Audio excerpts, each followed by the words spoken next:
ನಮಸ್ಕಾರ ವೀಕ್ಷಕರೇ, ಈ ವಾರದ ಇನ್ನೊಂದು ಹೊಸ ಸಂಚಿಕೆ ನಿಮ್ಗೆಲ್ಲರಿಗೂ ಸ್ವಾಗತ. ಈ ವಾರ ಒಂದು ಬ್ಯೂಟಿಫುಲ್ ಆಗಿರ್ತಕ್ಕಂಥ ಒಂದು ಸಂಜೆ ಹೊತ್ತಿಗೆ ಮಾಡ್ತಕ್ಕಂಥ ಒಂದು ಸ್ನ್ಯಾಕ್ ಐಟಮ್ನ ತೊಗೊಂಡು ಬಂದಿದ್ದೀನಿ. ಅದುವೇ ಬದನೆಕಾಯಿ ಮಸಾಲ ಬಜ್ಜಿ. ನೀವೆಲ್ಲರೂ ಬಜ್ಜಿ ಮಾಡಿರ್ತೀರಾ, ಆಲೂಗಡ್ಡೆ ಬಜ್ಜಿ, ಈರುಳ್ಳಿ ಬಜ್ಜಿ, ಕೆಲವರು ಬದನೆಕಾಯಿ ಬಜ್ಜಿನೂ ಸಹ ಮಾಡಿರ್ತೀರಾ. ಬಟ್ ಈ ಒಂದು ಬದನೆಕಾಯಲ್ಲಿ ಏನಿದೆ, ಒಂದು ಮಸಾಲೆ ಹಾಕಿ ಸ್ಯಾಂಡ್ವಿಚ್ ಥರ ಮಾಡಿ ಅದನ್ನು ಬಜ್ಜಿ ಥರ ಯಾವ ರೀತಿ ಮಾಡೋದು ಅನ್ನೋದು ನಾನು ಹೇಳ್ಕೊಡ್ತಾ ಇದ್ದೀನಿ. ಸೊ ಇದನ್ನು ಯಾವ ರೀತಿ ಮಾಡಬೇಕು ಅನ್ನೋದನ್ನು ನೋಡೋಣ, ನಡೀಲಿ.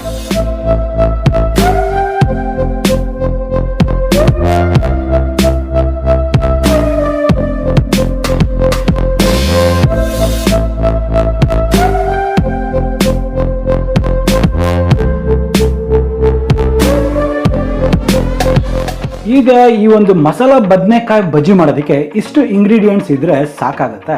ಅದು ಯಾವ್ಯಾವು ಅಂತ ಹೇಳಿದ್ರೆ, ನಾಟಿ ಬದನೆಕಾಯಿ ಒಂದು 4 ರಿಂದ 5, 1 ಕಪ್ಪು ಕಡಲೆ ಹಿಟ್ಟು, 2 ಟೇಬಲ್ ಸ್ಪೂನ್ ಅಷ್ಟು ಅಕ್ಕಿ ಹಿಟ್ಟು, ಕೊತ್ತಂಬರಿ ಸೊಪ್ಪು 2 ಟೇಬಲ್ ಸ್ಪೂನ್ ಅಷ್ಟು, ಪುದೀನ 1 ಟೇಬಲ್ ಸ್ಪೂನ್ ಅಷ್ಟು, ಹಸಿಮೆಣಸಿನಕಾಯಿ 4, ಇದು ನಿಮ್ಮ ಖಾರಕ್ಕೆ ತಗ್ಗಟ್ಟಾಗಿ ಇದನ್ನು ಅಡ್ಜಸ್ಟ್ ಮಾಡ್ಕೋಬಹುದು, ಶುಂಠಿ ಅರ್ಧ ಇಂಚು, ಬೆಳ್ಳುಳ್ಳಿ ಹೆಸರುಗಳು 8 ರಿಂದ 10, ಅರಿಶಿಣ 1/4 ಟೀ ಚಮಚ, ಖಾರದ ಪುಡಿ 1 ಟೀ ಚಮಚ, ಓಮ 1/4 ಟೀ ಚಮಚ, ಜೀರಿಗೆ ಅರ್ಧ ಟೀ ಚಮಚ, ರುಚಿಗೆ ತಕ್ಕಷ್ಟು ಉಪ್ಪು, 1-2 ಚಿಟಿಕೆ ಅಷ್ಟು ಅಡಿಗೆ ಸೋಡಾ.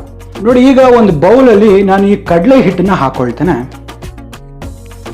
ಅದರೊಟ್ಟಿಗೆ 1-2 ಟೇಬಲ್ ಸ್ಪೂನ್ ಅಷ್ಟು ಅಕ್ಕಿ ಹಿಟ್ಟನ್ನು ಸಹ ಹಾಕೊಳ್ತೇನೆ.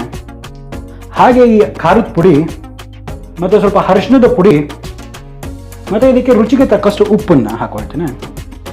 ಈಗ ಇದನ್ನು ಚೆನ್ನಾಗಿ ಒಂದ್ಸತಿ ಗಂಟುಗಳು ಇಲ್ದಿರ ಅದನ್ನು ಚೆನ್ನಾಗಿ ಒಂದ್ಸತಿ ಮಿಕ್ಸ್ ಮಾಡೋಣ.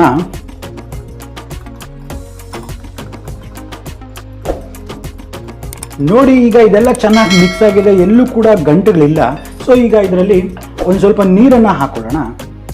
ಸ್ವಲ್ಪ ಹಾಕೊಳ್ಳಿ, ಒಟ್ಟು ಐಟಮ್ ಎಲ್ಲ ಹಾಕಕ್ಕೆ ಹೋಗ್ಬೇಡಿ. ಇದನ್ನು ಎಲ್ಲೂ ಗಂಟಿಲ್ದಿರ ಹಾಗೆ ಇದನ್ನು ಒಂದು ಗಟ್ಟಿಯಾಗಿ ಒಂದು ಮಿಕ್ಸ್ಚರ್ ಆಗಿ ಒಂದು ಮಿಕ್ಸ್ ಮಾಡ್ಕೊಳ್ಳೋಣ.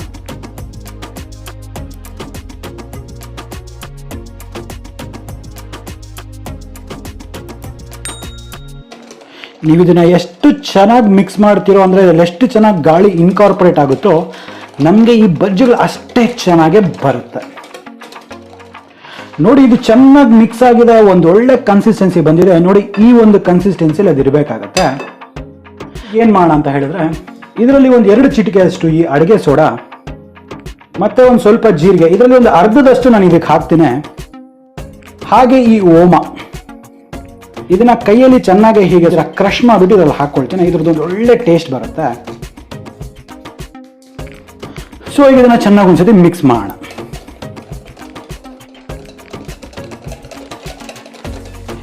ಇದರದ್ದು ಒಂದು ಮೊನೊಪೊಲಿ ಬಂದ್ಬಿಟ್ಟು ಈ ಜೀರಿಗೆ ಮತ್ತೆ ಈ ಒಂದು ಓಮ ಇದರಲ್ಲಿ ಹಾಕೋದು ತುಂಬಾ ಅದ್ಭುತವಾಗಿ ಬರುತ್ತೆ ಟೇಸ್ಟ್. ಈಗ ಇದನ್ನ ಒಂದು 5 ರಿಂದ 10 ನಿಮಿಷದ ಕಾಲ ಇದೇ ರೀತಿ ಪಕ್ಕಕ್ಕಿಡೋಣ.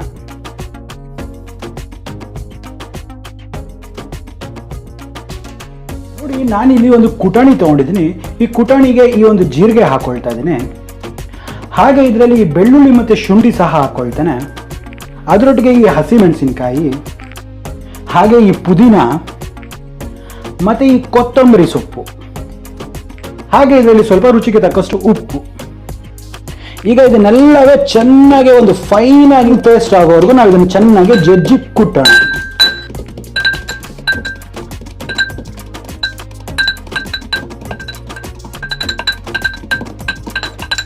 ನೋಡಿ, ಇದರಲ್ಲಿ ಒಂದು ಸೀಕ್ರೆಟ್ ಇಂಗ್ರೀಡಿಯೆಂಟ್ ನಂದು ಒಂದು ಸಣ್ಣ ಪೀಸ್ ಅಷ್ಟು ಒಂದು ಹುಣಸೆ ಹಣ್ಣನ್ನು ಹಾಕೊಳ್ತೇನೆ. ಇದನ್ನ ಹಾಕಿ ಮತ್ತೆ ಇದನ್ನ ಬ್ಯೂಟಿಫುಲ್ ಆಗಿ ಫೈನ್ ಆಗಿ ಇದನ್ನ ಕ್ರಶ್ ಮಾಡ್ಕೊಳ್ಳೋಣ.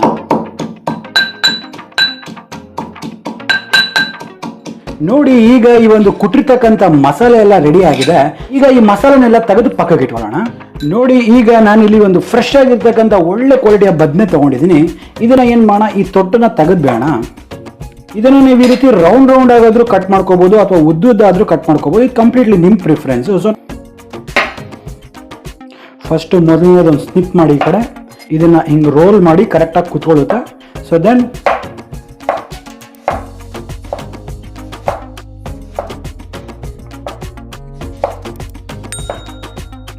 ಈಗ ಇದನ್ನ ಏನ್ ಮಾಡೋಣ, ಮೊದಲೇ ಸ್ವಲ್ಪ ನೀರಿಗೆ ಉಪ್ಪು ಹಾಕಿರ್ತೀನಿ, ಇದನ್ನ ಹಾಕೊಳ್ಳೋಣ. ಈ ಸ್ಲೈಸಸ್ ಸ್ವಲ್ಪ ಉದ್ದುದ ಕಟ್ ಮಾಡ್ಕೊಳ್ತೀನಿ. ಸೊ ಈ ಬದನೆಕಾಯಿನ ಈ ಥರ ಕಟ್ ಮಾಡಿಬಿಟ್ಟು ಇದನ್ನು ಬೇಸಿಲಿ ಇಟ್ಬಿಟ್ಟು ಒಂದು ಥಿನ್ ಸ್ಲೈಸಸ್ ಆಗಿ ನಾನು ಕಟ್ ಮಾಡ್ಕೊಳ್ತೀನಿ.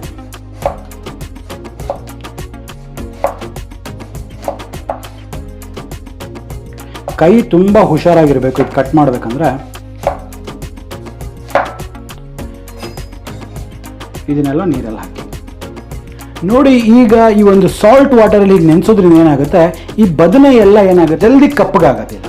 ಸೊ ಈಗ ಏನು ಮಾಡೋಣ ನೋಡಿ, ಇವಾಗ ಈ ಮಸಾಲೆ ಯಾವ ರೀತಿ ಹಾಕಬೇಕಂದ್ರೆ, ಈ ಒಂದು ಸ್ಲೈಸ್ನ ತಗೊಳ್ಳಿ, ಇದರಲ್ಲಿ ಒಂದು ಸ್ವಲ್ಪ ನಿಮ್ಗೆ ಎಷ್ಟು ಬೇಕೋ ಅಷ್ಟು ಮಸಾಲೆನ ಇದಕ್ಕೆ ಈ ಕಡೆ ಆ ಕಡೆ ಎಲ್ಲ ಕ್ಲೀನಾಗಿ ಇದನ್ನು ಸ್ಪ್ರೆಡ್ ಮಾಡಿ, ಅದೇ ಥರ ಇದ್ರ ಮೇಲ್ಗಡೆ ಇನ್ನೊಂದು ಈ ಥರ ಒಂದು ಬದನೆಕಾಯಿನ ಇಟ್ಬಿಟ್ಟು ಈ ಥರ ಒಂದು ಸ್ಯಾಂಡ್ವಿಚ್ ಮಾಡಿ ಇದನ್ನು ಪಕ್ಕದಲ್ಲಿ ಇಟ್ಕೊಳ್ಳಿ. ಇದರಲ್ಲಿ ಈ ಮಸಾಲೆನ ಹಿಂಗೆ ತುಂಬಿ ಈ ರೀತಿ ಇಡೀ ಈ ಬದನೆಕಾಯಿನ ಹಿಂಗೆ ಪಕ್ಕಕ್ಕೆ ಇಟ್ಕೊಳ್ಳಿ. ಇದೇ ರೀತಿ ಎಲ್ಲ ಬದನೆಕಾಯಿಗಳನ್ನ ಸಹ ಮಸಾಲೆ ಹಾಕ್ಬಿಟ್ಟು ಈ ಥರ ಒಂದು ಸ್ಯಾಂಡ್ವಿಚ್ ಥರ ಮಾಡ್ಕೊಂಡು ಪಕ್ಕಕ್ಕೆ ಇಟ್ಕೊಳ್ಳೋಣ. ನೋಡಿ, ಇಲ್ಲಿ ಒಂದು ಬಾಣಲೆಯಲ್ಲಿ ನಾನು ಡೀಪ್ ಫ್ರೈಗೆ ಎಷ್ಟು ಬೇಕೋ ಅಷ್ಟು ಎಣ್ಣೆ ಹಾಕಿದ್ದೀನಿ. ಎಣ್ಣೆ ಸಹ ಬಿಸಿಯಾಗಿದೆ. ಸೊ ಈಗ ಏನು ಮಾಡೋಣ, ನಾವು ಆಗಲೇ ಮಾಡಿದ್ವಲ್ಲ ಈ ಒಂದು ಬ್ಯಾಟರ್ ನೋಡಿ, ಇವಾಗ ನಾವು ಈ ಮಸಾಲೆ ತುಂಬಿರ್ತಕ್ಕಂಥ ಈ ಬದನೆಕಾಯಿನ ಈ ರೀತಿ ಡಿಪ್ ಮಾಡಿಬಿಟ್ಟು ಈ ಎಣ್ಣೆಯಲ್ಲಿ ಒಂದು ಸೈಡಿಂದ ಈ ರೀತಿ ಬಿಡೋಣ. ನೋಡಿ, ಬಿಟ್ಟಿದ್ದನ್ನ ಒಂದ್ಸತಿ ಹಿಂಗೆ ರೋಲ್ ಮಾಡ್ಕೊಳ್ಳಿ, ಹೀಗೆ ತಗೊಂಡು ಬಿಟ್ಬಿಡಿ ಎಣ್ಣೆಯಲ್ಲಿ.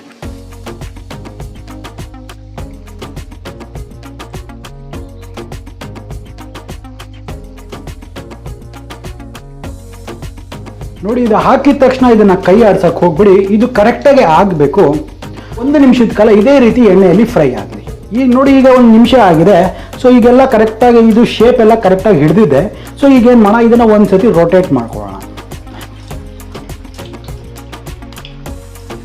ನೀವು ನೋಡ್ತಿರ್ಬೋದು ಎಷ್ಟು ಚೆನ್ನಾಗಿ ಉಬ್ಬಿದೆ ಅಂದ್ಬಿಟ್ಟು. ಓನ್ಲಿ ಬಿಕಾಸ್ ನೀವು ಎಷ್ಟು ಚೆನ್ನಾಗಿ ಬೀಟ್ ಮಾಡಿರ್ತೀರಲ್ಲ ಹಿಟ್ಟನ್ನು, ಅದು ಚೆನ್ನಾಗಿ ಬೀಟ್ ಮಾಡಿದಾಗಲ್ಲ ಎರೇಷನ್ ಆದಾಗಲೇ ಈ ರೀತಿ ಬರೋಕ್ಕೆ ಸಾಧ್ಯ. ಇದರ ಚೆನ್ನಾಗಿ ಮೀಡಿಯಂ ಫ್ಲೇಮಲ್ಲೇ ಇದನ್ನು ಕುಕ್ ಮಾಡಿ ಒಳಗೆಲ್ಲ ಚೆನ್ನಾಗಿ ಬೇಯಬೇಕು. ನೋಡಿ, ಈಗ ಒಂದು 2 ನಿಮಿಷದ ಕಾಲ ಚೆನ್ನಾಗಿ ಇದು ಫ್ರೈ ಆದಮೇಲೆ ಮೀಡಿಯಂ ಫ್ಲೇಮಲ್ಲೇ ಒಂದು ಒಳ್ಳೆ ಕಲರ್ ಬಂದಿದೆ. ಸೊ ಈಗ ಇದನ್ನೆಲ್ಲ ಹೊರಗೆ ತಕ್ಕೊಳ್ಳಲ್ವಾ. ಸೊ ನೋಡಿ, ಈಗ ಈ ಒಂದು ಮಸಾಲೆ ಬದನೆಕಾಯಿಯ ಬಜ್ಜಿ ರೆಡಿಯಾಗಿದೆ. ನೋಡಿ, ಈಗ ಇದೇ ರೀತಿ ಇನ್ನೊಂದು ಬ್ಯಾಚನ್ನ ಸಹ ನಾನು ಹಾಕ್ಕೊಳ್ತೇನೆ.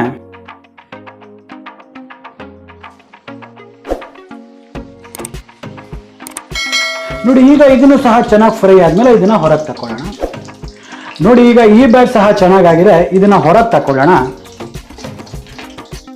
ನೋಡಿ, ಈಗ ಎಷ್ಟೋ ರುಚಿಕರವಾದ ಈ ಒಂದು ಮಸಾಲಾ ಬದನೆಕಾಯಿ ಬಜ್ಜಿ ರೆಡಿ ಆಗಿದೆ. ನೋಡಿದ್ರಲ್ಲ, ಈ ಒಂದು ಬದನೆಕಾಯಿ ಬಜ್ಜಿ ರೆಡಿ ಆಗಿದೆ. ಇದನ್ನ ಒಂದ್ಸತಿ ಕ್ರಾಸ್ ಸೆಕ್ಷನ್ ಮಾಡಿ ನೋಡೋಣ ಹೇಗಾಗಿದೆ ಅಂದ್ಬಿಟ್ಟು. ಸೊ ಇದನ್ನ ಒಂದ್ಸತಿ ಈ ರೀತಿ ಕಟ್ ಮಾಡಿ ನೋಡ್ತೀನಿ. ನೋಡಿ, ಪರ್ಫೆಕ್ಟಾಗಿ ಕುಕ್ ಆಗಿದೆ. ಮಧ್ಯದಲ್ಲಿ ಮಸಾಲೆ ಸಹ ಅಷ್ಟೇ ಪರ್ಫೆಕ್ಟಾಗಿ ಬಂದಿದೆ. ಅದ್ಭುತವಾಗಿದೆ.